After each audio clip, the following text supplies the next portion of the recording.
صلی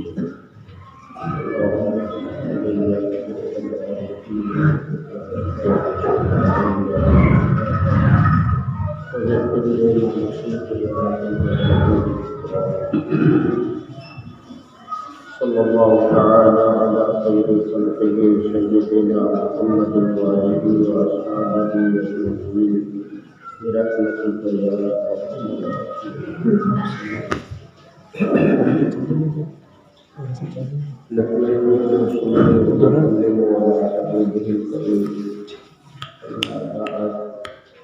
أعوذ بالله من الشيطان الرجيم بسم الله الرحمن الرحيم يا أيها الذين آمنوا اتقوا الله وكونوا مع الصادقين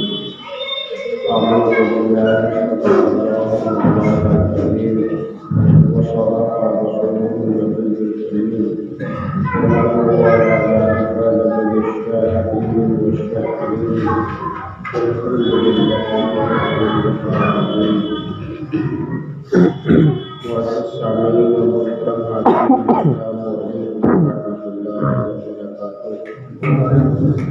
آئیے جی لگا کر سب سے پہلے آپ انتہائی محبت کے ساتھ یہ قربان کر دارین کے سرور کونین کے آقا نبیوں کے امام رسولوں کے پیشوا صبح کائنات کے شمس الضحیٰ شان کائنات کے بدر الدجا آقائے کونین خالق حرمین مالک بابا قوسین جد حسنین محبوب رب المشرقین وعب المغربین آقائے مالکات مدنی حضرات سرکار وقار احمد وقار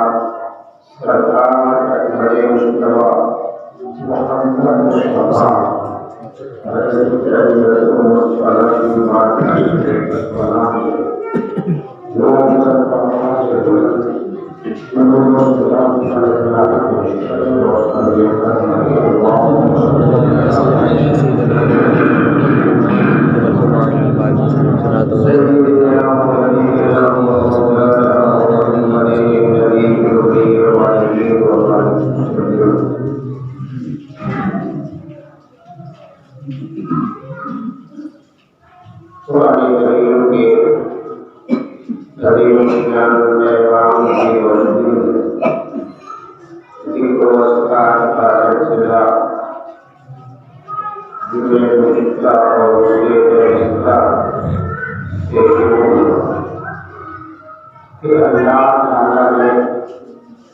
اپنے نبی کے غلام صاحب ایمان کو دعوت دیا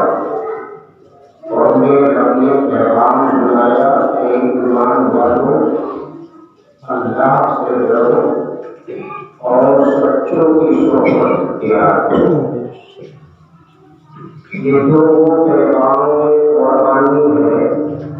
اور یہ جو وہ دعوت رحمانی ہے جو اللہ نے کسی اور مذہب کسی اور فرقے کے لوگوں کو نہیں دیا بلکہ صرف اور صرف صاحبان ایمان کو دیا، کیونکہ یہ نبی کے غلام ہیں، نبی کی رسالت کا اقرار کیا ہے، اللہ کی وحدانیت اور اللہ کی معبودیت کا اقرار کیا ہے۔ خدائے قدیر کو اپنے نبی کی غلامی میں آ جانے کی بنیاد پر ان پوری قوم سے اللہ کو پیار ہے، رب کو محبت ہے اور رب اپنے نبی کے غلاموں سے پیار کرتا ہے۔ اس لیے اللہ نے یہ دو نسخے دنیا اپنے نبی کے غلاموں کے لیے ارشاد فرمایا، اس لیے کہ تم ہمارے محبوب کی غلامی میں آ چکے ہو، اس لیے مجھے تم سے پیار ہے۔ اور جب کسی بڑے کو جب اپنے چھوٹے سے پیار ہوتا ہے تو وہ اس کی تربیت کرتا ہے،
انسان نبی کا جو غلام ہے، مومن ہے، وہ ترقی بھی حاصل کرے گا، کامیابی بھی حاصل کرے گا، عروج بھی حاصل کرے گا، دنیا کی تمام تر پریشانیوں سے بھی بچا رہے گا، اور آخرت میں اللہ کی رحمت کا شامیانہ نصیب ہوگا، اور تمام بندوں میں یہ مومن اونچا دکھائی دے گا۔ اور جن بندوں نے اللہ کے اس پیغام پر کامل طور پہ عمل کر لیا تو اللہ نے اسے ویسا ہی دنیا میں اونچا مقام دیا۔ انہیں اونچا مقام حاصل رکھنے والوں کا قرآن میں ذکر آیا کہ اللہ نے فرمایا مع الصادقین، سچوں کے ساتھ ہو جاؤ، یہ سچے کون ہوگے؟ وہی اونچا مقام رکھنے والے ہیں جن کو ہم اولیاء کرام کہتے ہیں، محبوبان خدا کہتے ہیں، اللہ کا ولی کہتے ہیں، رب کا محبوب کہتے ہیں، اور اس کی بارگاہ کا قرب حاصل کرنے والا جو پردے جلیل ہوتا ہے۔ ایک تو اللہ نے اپنے ان ولیوں کو وہ مقام اونچا دیا کہ دنیا کی بڑی سے بڑی طاقت بھی سامنے آئی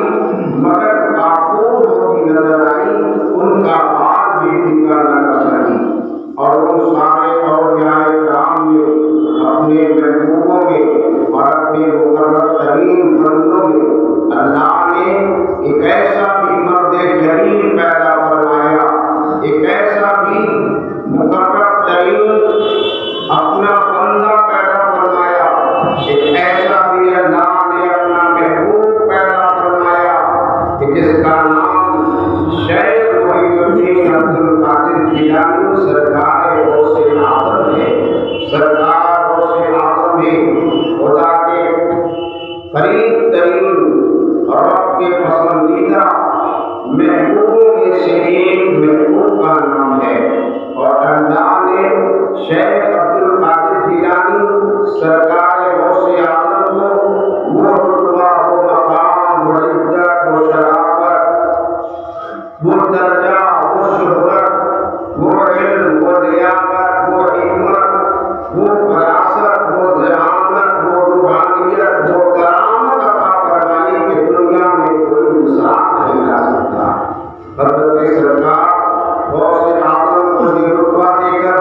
یہ مقام دے کر اللہ نے روز روشن کی طرح دنیا والوں پر اور اپنے بندوں کے درمیان قائم کر دیا کہ دیکھو میں نے تم سے کہا ہے کہ میرے سچے بندوں کی صحبت میں آ جانا،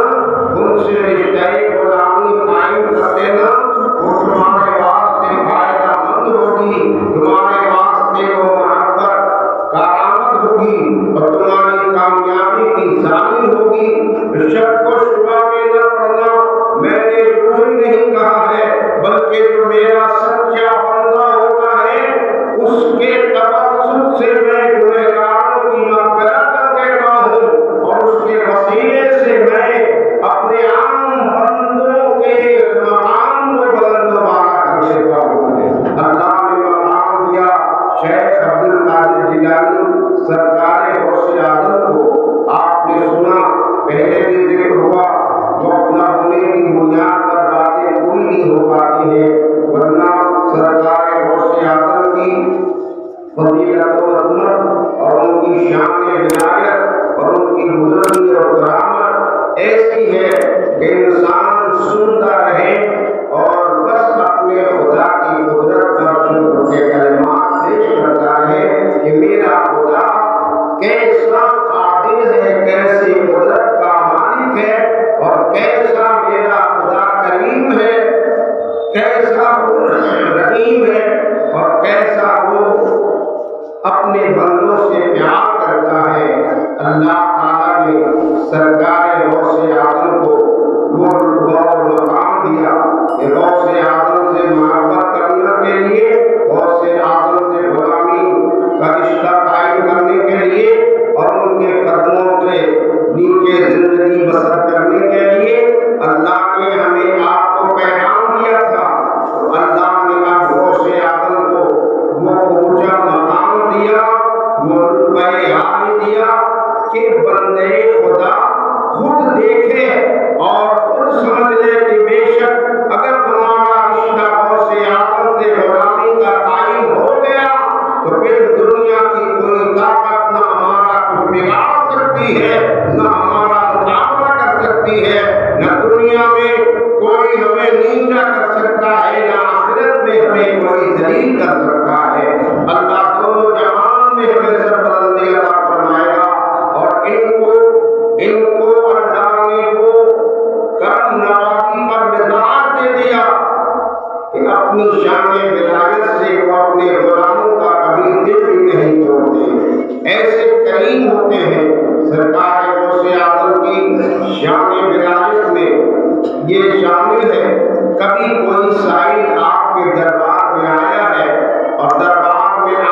مرشد غوث اعظم میری تمنا یہ ہے کہ کل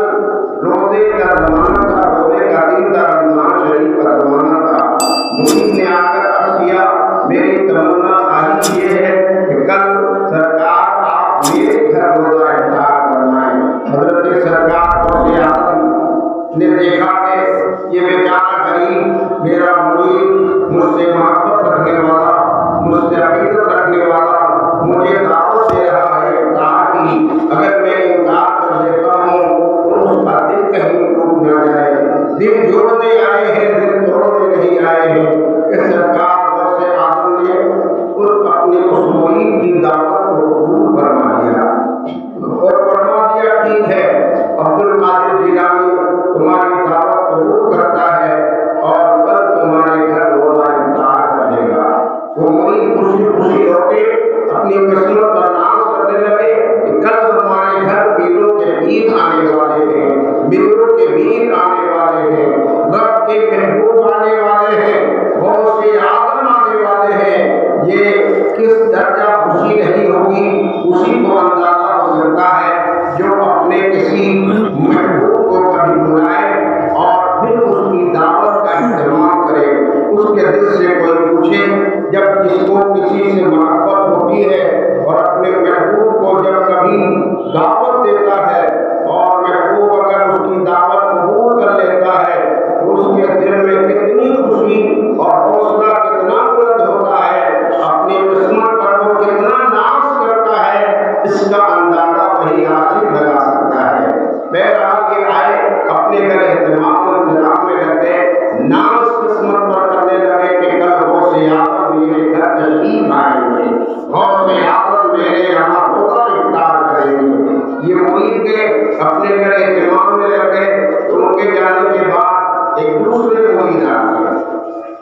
اور آ کر انہوں نے بھی یہی کہا سرکار میری تمنا ہے، میری خواہش ہے، میرے گھر کی پکار ہے کہ کل میرے گھر روزہ افطار کروانے کی دعوت قبول فرما لیجیے۔ سرکار کل میرے یہاں روزہ افطار فرما لیجیے۔ شیخ عبدالقادر جیلانی سرکار غوث اعظم کی بارگاہ میں اس دوسرے مرید نے بھی آ کر کل ہی کی دعوت دیا۔ کوئی اور ہوتا تو فوراً کہتا ہے بھائی کل تو میں نے افطار کے لیے فلاں کے یہاں ٹائم دے دیا ہے، تم پرسوں رکھ لینا، لیکن یہ اوروں کی بات نہیں ہے۔ عبدالقادر جیلانی کو دعوت دی جا رہی ہے اور عبدالقادر جیلانی یہ کوئی عام بندوں میں نہیں بلکہ یہ وہ خدا کا محبوب ہے جس کا نام غوث اعظم ہے، جو مصطفیٰ کی آل ہے،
اپنے اس چوتھے مرید کی بھی دعوت قبول کر لیا، اور آپ سب جانتے ہیں افطار کی نزاکت کا عالم، افطار ایسا نازک وقت ہوتا ہے، ایک ہی وقت میں دسترخوان پہ مہمان اور میزبان ہوتے ہیں، اور ایک ہی وقت میں سب جگہ روزہ افطار ہوتا ہے۔ وہ نماز مغرب کی اذان کا وقت ہوتا ہے، ادھر مغرب کی اذان ہوتی ہے اور ادھر افطار کا وقت ایک ہوتا ہے۔ ہر ایک یہی چاہتا ہے اس وقت میں ہمارا مہمان ہمارے دسترخوان پر رہے، اور تقریبات ہو، گھنٹہ آدھا گھنٹہ 15-20 منٹ آگے پیچھے ہو سکتا ہے، کبھی یہاں گئے وہاں سے وہاں گئے وہاں سے وہاں گئے، لیکن جو افطار کی دعوت ہوتی ہے اس میں 15-20 منٹ آگے پیچھے کا وقت نہیں چلتا، 1 منٹ کا بھی وقت نہیں چلتا، بلکہ ہر ایک کی قلبی تمنا ہوتی ہے